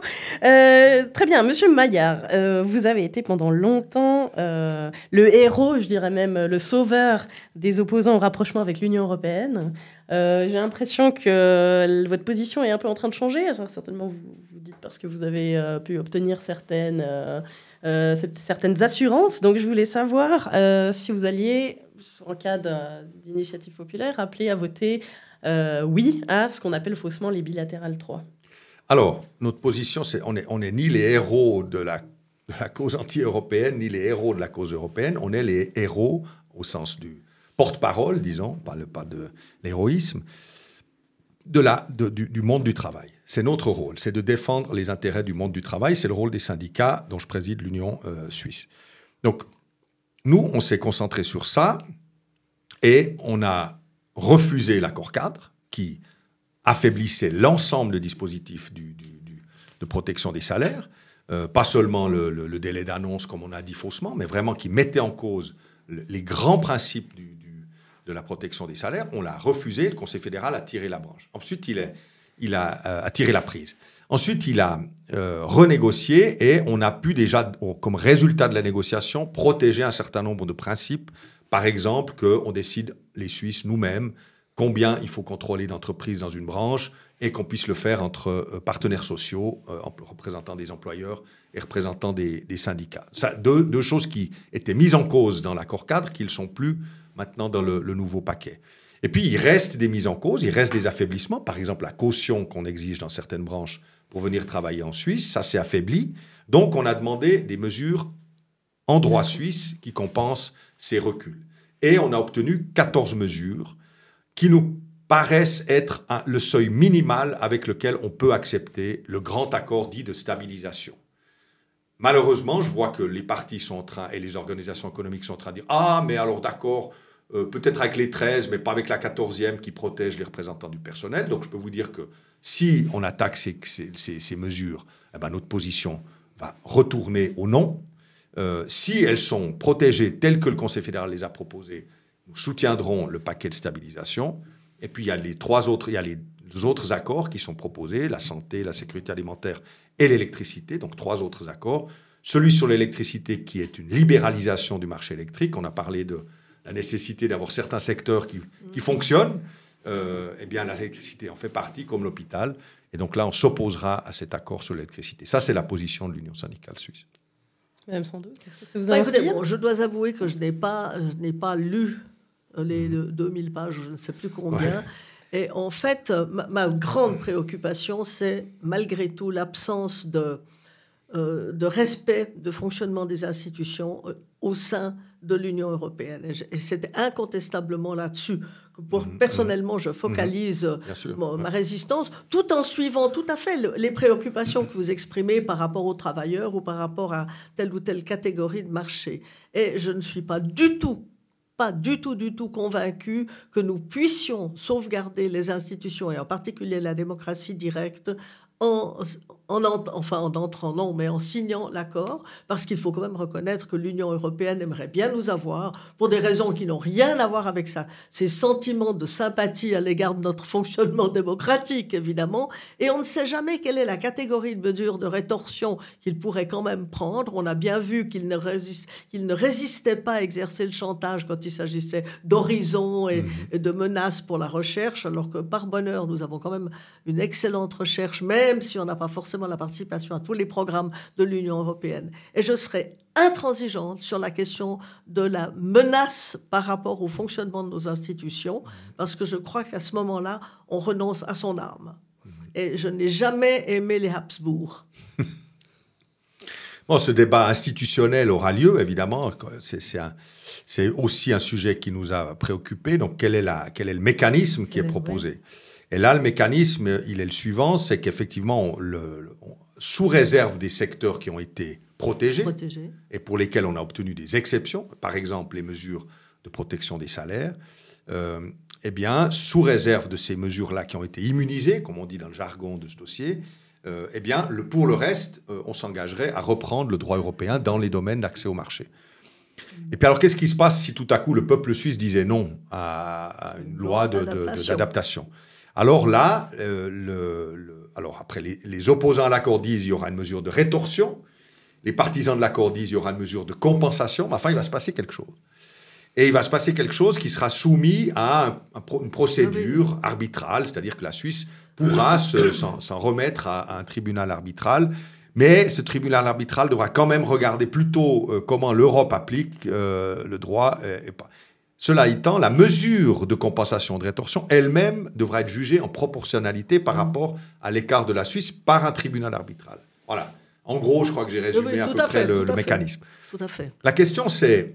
Alors, c'est sûr qu'il y a tout à coup une asymétrie qui vient, et c'est, disons, l'Europe... C'est pas la Suisse qui exige que l'Europe accepte de reprendre son droit, c'est l'Europe qui veut que la Suisse accepte de reprendre son droit. Ça, c'est un fait, disons, c'est incontestable. Et ça, c'est discutable, et ce sera discuté. Mais la question, c'est qu'est-ce qui se passerait si tout à coup on avait des désaccords avec l'Europe sans ce mécanisme ? Et vous avez évoqué Horizon et d'autres mesures de rétorsion qu'ont déjà prises l'Europe parce qu'ils n'étaient pas contents de notre position. Il n'y a pas eu de tribunal arbitral, on n'a pas pu vérifier si c'était proportionnel, et l'Europe a quand même pris ces mesures. Et puis je ne parle pas de ce que les États-Unis nous fait subir en ce moment. On n'a aucune voie de droit. Enfin, on peut espérer que peut-être les tribunaux américains un jour donneront tort à M. Trump. Mais disons, il faut être juste. Moi, là, je regarde ce débat institutionnel avec un peu de distance et j'essaye d'être honnête intellectuellement sur ce dossier. On n'a pas tellement le choix entre subir des mesures de rétorsion si on déplaît à l'une ou l'autre de ces grandes puissances économiques ou ne pas en subir. On a le choix, si tout à coup ça commence à frotter, entre en subir avec un procédure où on a quelques droits de se défendre ou simplement peut-être les subir. Après, je ne dis pas qu'il n'y a pas des risques derrière cette affaire. Mais, encore une fois, nous, on a essayé d'immuniser au moins les domaines qui sont vraiment importants pour les salariés. Alors ça, je comprends parce que c'est votre fonction, si j'ose dire, et c'est parfaitement légitime. Ouais. Et moi, ma fonction, façon de parler, je n'en ai aucune, mais c'est véritablement de voir dans quelle mesure on peut perdre son âme pour éventuellement sauver son porte-monnaie. Et ça, je reconnais que c'est un problème éthique, et c'est un problème de nature à la fois morale et fondamentale. Qu'est-ce que j'ai envie de laisser à mes petits-enfants ? Est-ce que j'ai envie de laisser un sujet ou est-ce que j'ai envie de laisser une personne indépendante ? Mais l'indépendance se paie aussi. Je reconnais que c'est facile de faire payer l'économie quand on n'est pas du tout soi-même responsable de celle-ci. Mais honnêtement, j'aimerais que les éléments soient posés et qu'on ne dise pas, comme le disait à une émission des Beaux-Parleurs, une personne très favorable à l'Union européenne, ou bon, pour ces questions éthiques, alors quand même. C'est fondamental. Et encore une fois, je comprends le poids que vous mettez sur la défense des travailleurs. C'est légitime, et je m'en réjouis d'ailleurs, parce que je suis très favorable aux syndicats, travailleurs et patronaux. Je crois que ça fait vraiment la manière d'avancer, en tout cas dans un petit pays comme le nôtre, où on a peut-être encore des discussions de bonne foi. C'est tellement fondamental. Je ne suis pas sûre que la bonne foi existe dans les discussions au sein de l'Union européenne. Ça, c'est quand même quelque chose qui me préoccupe. Et quand on voit l'état de déliquescence actuel de l'Union européenne, on se dit, est-ce que vraiment on a intérêt de trop s'en rapprocher? Mais c'est un débat, je reconnais, qui est plus de nature philosophique, façon de parler, que de nature plus terre-à-terre, qui est celui que vous menez avec un succès dont je me réjouis. En tout cas, ce que je pense, là, on sera d'accord, c'est que c'est très important que le débat ait lieu. Oui. Qu'il ait lieu dans le respect. Moi, je respecterai quelle que soit la position. D'ailleurs, comme je l'ai dit, c'est même pas exclu qu'à la fin, si le Parlement défait nos protections, on finisse par devoir s'opposer. Donc, je crois qu'il faut que le débat ait lieu, qu'on l'ait dans le respect des arguments des uns et des autres, et puis qu'à la fin, le peuple tranche. C'est ça, quand même, la grande force de notre système, c'est qu'à la fin, c'est le peuple, après un long débat approfondi et, j'espère, le plus respectueux possible, qui prendra l'option. Parce qu'effectivement, c'est difficile de savoir aujourd'hui si on a intérêt ou pas. Et dans cette mesure, je suis heureux que le peuple puisse se prononcer et que surtout qu'ensuite on respecte sa décision, contrairement, oui, c'est pas toujours le cas, contrairement à ce qui s'est passé en France en 2005. Oui, alors ça, évidemment. Notez que c'est un gros problème parce que quand on sait qu'il y a une grande méfiance maintenant à l'égard des autorités, et notamment développée par les potes du Covid, je crois que le Covid a contribué à augmenter cette méfiance à l'égard des autorités, c'est d'autant plus nécessaire que l'on puisse en débattre très honnêtement et que selon la décision prise, quelle qu'elle soit, elle soit respectée. Mais évidemment, on ne peut jamais assurer le respect du côté de l'Union européenne, parce que c'est la force par rapport aux petits. Et ça nous amène à ma prochaine question, pardon Suzette. Non. Vous disiez justement dans une interview que la démocratie était basée sur la confiance. Oui. Et donc ça me permet d'enchaîner avec ce que vous disiez. Que reste-t-il selon vous de la confiance dans nos élites, dans un monde post-Covid ? Est-ce que, pardon, je n'ai pas bien entendu votre question. Que reste-t-il de la confiance dans nos élites dans un monde post-Covid ? Mais vous savez, je ne vais pas dire la confiance dans les élites. Je les autorités. Dire la confiance dans les responsables. Parce que la notion d'élite devient de nos jours, avec les moyens électoraux que l'on a, une notion très relative. On n'est pas sûr que ce soit toujours les élites qui soient nommées. Bon, ça a toujours été... La nature humaine n'a pas changé. Mais peut-être que les moyens actuels de faire des campagnes électorales sont moins favorables au triomphe d'une élite qui ne l'ont été à une certaine époque. Je crois que l'image et le recours aux moyens technologiques, c'est une manière d'enfumer un peu. Mais enfin, bon, ça, on va mettre de côté. Mais la confiance en les autorités, en fait... Le manque de confiance à l'égard des autorités par rapport à l'Union européenne, elle remonte à 92. Parce que c'est vrai que le sentiment que l'on avait, c'était déjà que le Conseil fédéral était plutôt acquis. Et qu'au fond, on avait voté non, on se faisait passer une bordée, si vous excusez l'expression, par certains conseillers fédéraux. Et on a eu le sentiment que peut-être il n'y avait pas tout le respect que l'on aurait voulu ensuite du résultat de la votation de 92. Puis ensuite, cette méfiance par rapport aux relations avec l'Union européenne, elle a été accrue encore par la façon dont le Parlement a appliqué une certaine initiative émanant, je crois, de l'UDC qui avait été acceptée. Et ensuite... ça a été un peu appliqué de façon souple, mais je reconnais que ce n'était pas simple du tout. Et je ne défends pas forcément telle position ou telle autre. Mais on a ce sentiment très désagréable que quand il s'agit de rapport avec l'Union européenne, au fond, d'accord, on écoute le peuple, mais après ça, tu as parlé et c'est nous qui décidons. Et ça, c'est aussi un sentiment assez désagréable que l'on ne peut pas s'empêcher d'éprouver. Et il y a constamment ce mépris qui est exprimé par un certain nombre de personnes. Je ne dis pas du tout d'ailleurs que ce soit le cas de la part des syndicats, mais à l'égard de ceux qui seraient réticents pour des raisons essentiellement d'institution à l'égard de l'Union européenne. Au fond, c'est le mépris parce que vous faites dominer une espèce d'éthique bizarre. Vous savez, la démocratie, bon, après tout, de toute façon, ça ne marche pas. Et je suis très inquiète de cet état d'esprit. Et puis, pardonnez-moi, je vais reprendre un cheval de bataille qui me tient à cœur. Je trouve que lorsqu'il y a des votations, ensuite d'un référendum ou des votations nationales, le Conseil fédéral ne devrait jamais intervenir dans la votation. Pourquoi ? Parce qu'il sera obligé d'appliquer le résultat du vote. Et si pendant toute la campagne, ce qui est arrivé dans certains cas, il a montré qu'il était contre, et qu'ensuite le peuple va être pour, ou inversement, il y aura une méfiance à l'égard du Conseil fédéral dont le rôle sera simplement entre guillemets, d'exécuter la volonté populaire. Et c'est vraiment un cheval de bataille sur lequel j'essaie toujours d'appuyer. Le Conseil fédéral ne devrait pas intervenir comme tel quand il y a une campagne référendaire, quelle qu'en soit la cause, parce que le résultat, s'il est contraire à sa volonté, entraînera la méfiance de ceux qui ont perdu, peut-être, à l'égard du Conseil fédéral. Là, il y a un très, très gros problème. Et au fond, le Conseil fédéral n'intervient jamais pour son propre texte. Il a dû passer par le Parlement pour pouvoir ensuite être soumis au référendum, le cas échéant. Donc, le Conseil fédéral devrait se retenir. Monsieur Maillard, vous avez envie de répondre quelque chose à ça? Bon, il y a plusieurs sujets. Il y a la méfiance à l'égard de l'État ou des élites, ce qui n'est pas la même chose. Les autorités. Je dirais qu'encore une fois, si on part du Covid, je vois bien qu'une partie de la société, effectivement, c'est trop.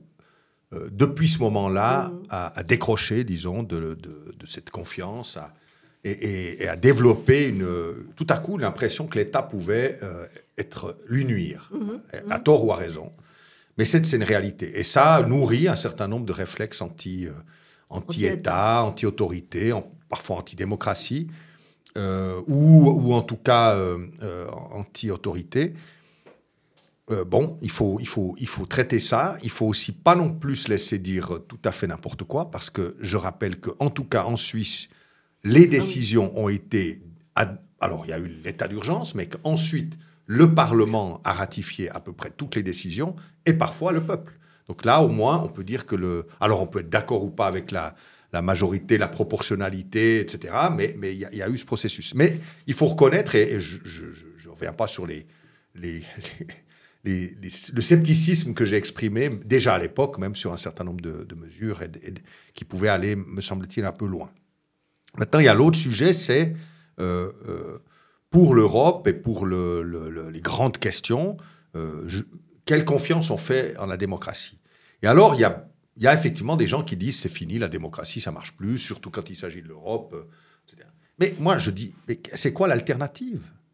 C'est quoi l'alternative ? Si on ne croit pas aux prochaines votations, alors, et c'est ce qui malheureusement se passe, on se prive du pouvoir d'influencer, et puis on s'en remet au prochain milliardaire qui, comme aux États-Unis, va débarquer puis qui va dire « je décide de tout ». Puis je vous demande de m'aimer, puis de me flatter, puis de me respecter. Puis si vous ne me flattez pas, même si moi je suis brutal et grossier avec tout le monde, si vous ne me déclarez pas votre flamme, eh ben je vous punis, je vous sanctionne. Je vous fais virer des télévisions, je décide des taxes douanières absurdes. Enfin, c'est ça l'alternative. Il n'y en a pas tellement d'autres. Donc c'est pour ça que je pense qu'on doit essayer de continuer à convaincre qu'il faut s'engager dans les processus démocratiques, il faut s'engager dans le prochain débat. C'est pas, je ne réponds pas à votre... Je ne dis pas que c'est ce que vous avez prétendu, mais je vois cette méfiance à l'égard de la démocratie et des autorités qui montent, et j'aimerais que les gens n'en tirent pas la conclusion qu'il faut renoncer.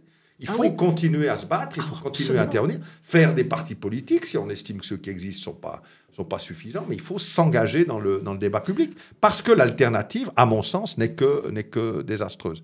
Et puis enfin, un mot sur ce que vous avez dit sur le rôle de l'exécutif dans les campagnes de votation. J'ai pas la même appréciation.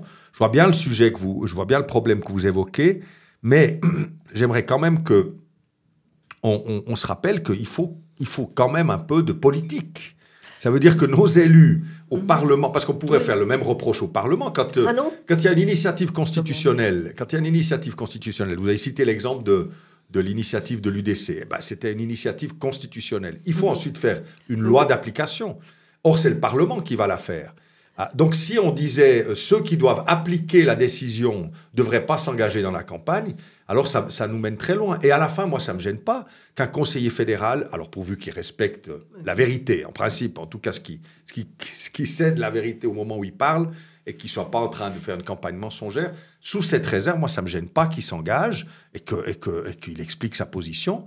Et ça doit, normalement, dans notre régime suisse, justement, ça ne doit pas l'empêcher ensuite d'appliquer honnêtement la décision du peuple. Alors, vous avez raison, ça ne doit pas l'empêcher, mais en revanche, ça crée ce sentiment inquiété et d'inquiétude éventuellement dans la population. Pourquoi ? Parce qu'il aura vu le conseiller fédéral et peut-être des fois contre son avis profond, ce que je respecte. Et ça, c'est un aspect de la collégialité que je trouve magnifique. La force de caractère qu'il faut pour respecter la collégialité. Peut-être qu'on aura le temps d'en parler parce que c'est un sujet qui me tient à cœur. Mais je reviens à cette question, même peut-être contre son propre avis. Et les journalistes aiment bien mettre le conseiller fédéral en désaccord avec son propre parti ou avec lui-même, n'est-ce pas ? Donc ça, c'est faux. C'est fondamentalement faux, je crois, parce que ça crée le doute et la méfiance. Et ça m'inquiète. Et encore une fois, le Parlement, il est toujours soumis au contrôle du référendum. Le Conseil fédéral comme tel, jamais en direct. Et il y a un autre aspect qui est très important, c'est que malgré tout, les conseillers fédéraux qui auront participé, j'admire leur travail, je ne critique pas le travail qu'ils font, c'est sur le plan du mécanisme que je me pose des questions. Quand le conseiller fédéral a fait toute une campagne en disant souvent « mais je suis favorable au le conseil fédéral », puis qu'après, il est désavoué, entre guillemets, par le peuple, quelle tête est-ce qu'il fait dans ses rapports avec l'étranger ? On dit, bah, ce Conseil fédéral, il s'est engagé, puis il vaut rien du tout. Mais il y a un élément profondément inquiétant dans cet engagement des conseillers fédéraux, un ou l'autre, parce qu'ils ne s'engagent pas tous, c'est normal, ils ont quand même deux affaires pendant la campagne. Tandis que les parlementaires, eux, ils sont parfaitement libres. Chaque parlementaire est libre. Mais l'argument que vous avez donné, ça s'applique à eux aussi quand il s'agit d'appliquer la Constitution.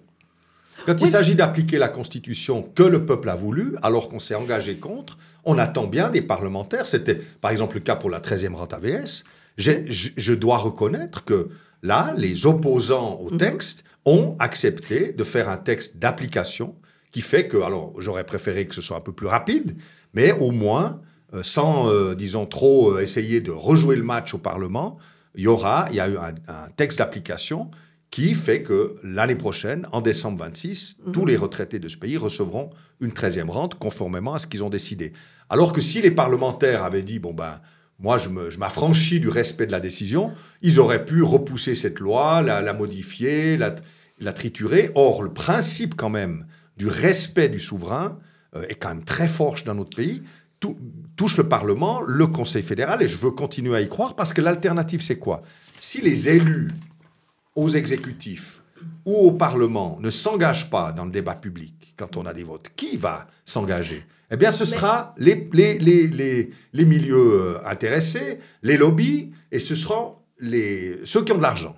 Et donc, moi, j'aime autant que j'ai un bon débat entre un conseiller fédéral et un syndicaliste qui s'expliquent, ou à l'inverse, un représentant de la droite, ou j'en sais rien, mais que les politiques expriment les idées. Alors, ils sont toujours un peu proches, plus ou moins, d'un ou l'autre cercle d'intérêt. Mais, encore une fois, quelle est l'alternative ? L'alternative, c'est qu'on aura des campagnes de pub, des communicants et les politiques qui seront là en spectateurs. Et je trouve que c'est pas sain. Alors, pardonnez-moi, je n'ai probablement pas été clair. Mais il est indispensable que les parlementaires s'engagent. Mais le problème, c'est que les parlementaires, eux, ils peuvent s'engager, certains pour parce qu'ils ont voté pour, certains contre parce qu'ils ont voté contre, et ça peut être un vrai débat. Le Conseil fédéral ne peut pas s'engager pour le contre si précisément le Parlement majoritairement a voté pour. Le Conseil fédéral n'est pas libre dans la campagne, tandis que les parlementaires, c'est leur devoir. Et si après les parlementaires appliquent mal la loi, bon, ben, il y a le référendum. Donc, le Parlement est quand même constamment sous la surveillance, si j'ose dire, du peuple. Excusez-moi, c'est un peu dur de le dire comme ça, mais c'est quand même bien le cas. Le Conseil fédéral, ce qu'il fait, on n'a pas de recours de référendum direct. De toute façon, on peut tomber d'accord là-dessus. Le Conseil fédéral s'engage en principe avec une certaine retenue. C'est normalement ce qui est attendu de lui. Et puis, vous avez raison là-dessus. Ce que le conseiller fédéral qui parle dit, on n'est jamais tellement sûr que c'est véritablement son opinion à cause de la collégialité. Et c'est normal, j'entends, c'est humain.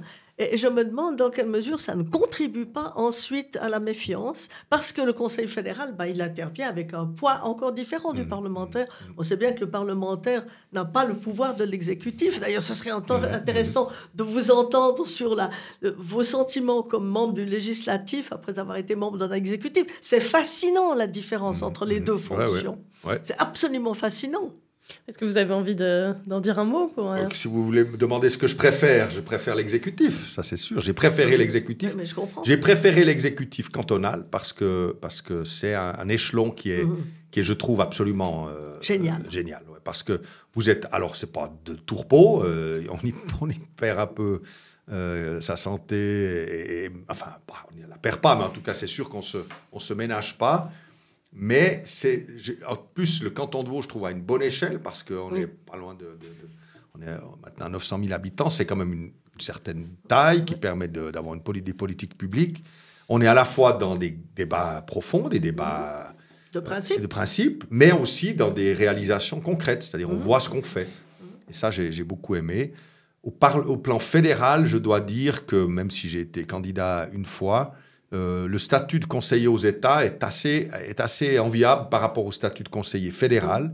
Conseiller aux États, c'est nettement, moi je trouve, mieux que conseiller national parce qu'on est peu, on est 46. Les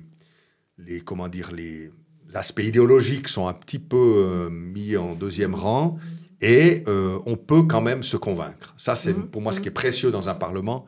C'est que quand on commence la discussion, on se dit « Ah, j'ai quand même une petite chance, si j'ai des bons arguments, de convaincre. » Et ça, alors, la gauche est très minoritaire, donc ça n'arrive pas si souvent, mais ça arrive. Et ça, je trouve que c'est très précieux. Pour conclure, puisqu'il nous reste plus beaucoup de temps, je voudrais soulever une problématique à laquelle tu fais face, dont je parlais dans mon dernier édito. Je ne sais pas si vous l'avez lu. Mais j'ai l'impression qu'on est arrivé dans une période, notamment depuis le Covid, où la polarisation des idées, des débats rend le dialogue de moins en moins audible et possible entre les gens. Moi, je me fais souvent accuser, notamment ça a été le cas dernièrement, de faire le jeu de l'extrême droite, etc. D'ailleurs, je vous remercie d'avoir eu le courage de venir sur l'impertinent. Mais est-ce que... et ça, j'ai l'impression que ça vient toujours d'une espèce de gauche moralisatrice qui, d'ailleurs, on l'a vu pendant le Covid, a été d'une lâcheté, par rapport à la droite en tout cas, assez saoulée. Est-ce que vous déplorez, ou est-ce que est-ce que vous êtes d'accord avec ce constat, qu'il peut y avoir une espèce de, comme disait Lucchini, je ne suis pas de gauche parce que je ne suis pas assez... il faut une grandeur morale dans cette... Il y a beaucoup de choses à reprendre dans ce que vous dites. D'abord, je ne vois pas en quoi la gauche aurait été plus responsable de la gestion du Covid. Vous pouvez regarder les forces politiques qui ont été à la responsabilité en Europe. À cette époque-là, vous avez à peu près tous les... Non, je ne parle pas de la responsabilité. Je parle de... Vous avez été le seul homme politique de gauche à prôner une mesure dans ces mesures. J'ai essayé, j'avais un petit peu d'expérience. J'avais vu que l'OMS, effectivement, il fallait parfois prendre ces recommandations avec un petit peu de prudence. Donc, je me suis exprimé 2-3 fois pour rappeler, parce que j'estimais que c'était mon rôle, parce que si l'expérience que j'ai eue n'était pas un peu mise à disposition, mais j'ai en gros soutenu quand même la politique des autorités suisses. Et quand ça allait trop loin, je l'ai exprimé, mais avec une certaine retenue. Dans d'autres pays, ça a été beaucoup plus loin et de manière beaucoup plus brutale, avec des enfermements d'enfants dans des appartements pendant des mois, des fermetures d'écoles pendant presque une année, parfois plus. Moi, je suis très fier de la position des syndicats suisses d'enseignants, qui, alors qu'il y avait quand même beaucoup de craintes sur ce virus, ont accepté de reprendre le travail sans ce qui s'est passé dans d'autres pays. Donc, je ne suis pas d'accord de dire que la gauche, là, se serait mal comportée. Pour le débat, alors c'est vrai que c'est vrai on a parlé de cette période, disons, où on était assez vite discrédité si on ne tenait pas les propos politiquement corrects attendus, disons, par le mainstream. Mais le mainstream, c'était quand même pas la gauche. Je veux dire, les journaux, les médias sont quand même pas... Ça se saurait si c'était les syndicats et les partis de gauche qui les maîtrisaient.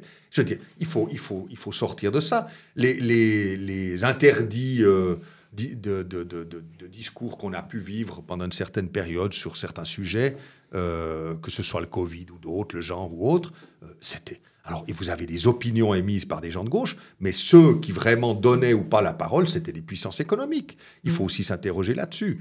Et moi, ce que je vois, c'est qu'il y a beaucoup de sujets polarisants, clivants, qui sont amenés par ceux qui vendent du clic, par ceux qui vendent de moins en moins de papier, mais en tout cas du clic. Vous parlez des médias. Des médias, et des grands empires médiatiques, puis pas seulement des médias, parce qu'encore les médias sont devenus maintenant quasiment secondaires par rapport aux grands empires des GAFAM.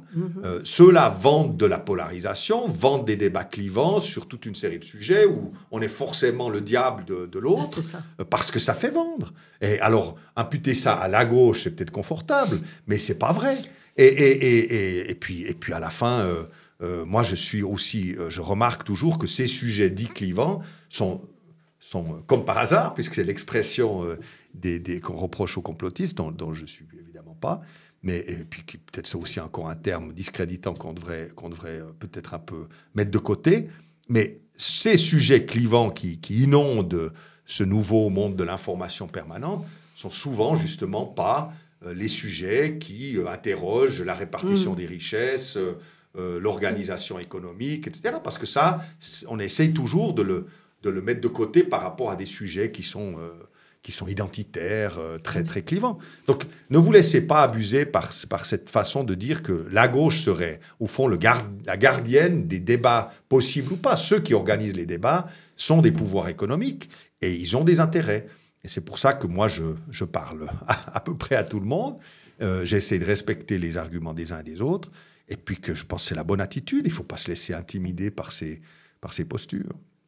Alors là, je vous rejoindrai sur notamment la fin de vos propos, mais je reviens aussi à ce que vous avez dit tout au début et que je partage entièrement. Je suis convaincue que notre organisation politique et notre fédéralisme et le fait d'ailleurs de la collégialité aussi pour les exécutifs ont permis cette gestion plus souple, malgré tout, en Suisse, que dans un certain nombre d'autres pays, et je ne dirais pas quel est celui auquel je pense immédiatement.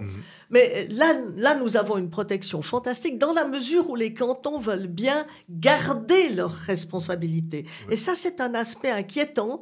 Je trouve que de plus en plus, on a quand même envie de déléguer pour que tout soit réglé de façon uniforme. Parce qu'on a une société qui devient très uniformisante à cause des GAFAM, je mets entre guillemets, et à cause de cette technologie qui, de surcroît, est une technologie du bien et du mal. On n'arrête pas de vouloir diviser les gens entre diable et ange. Alors qu'en réalité, nous sommes tous un peu des deux, même si ça vous fait peut-être pas plaisir d'être la même chose que moi du point de vue d'être un ange. Alors là, et un démon. J'espère bien être un peu des deux. Ouais. Écoutez, je vous remercie en tout cas d'avoir participé à ce débat. C'est bien la preuve qu'on arrive encore à discuter, même si on n'est pas forcément du même bord politique, on va dire. Heureusement, c'est d'ailleurs la grande force de notre pays et de notre démocratie.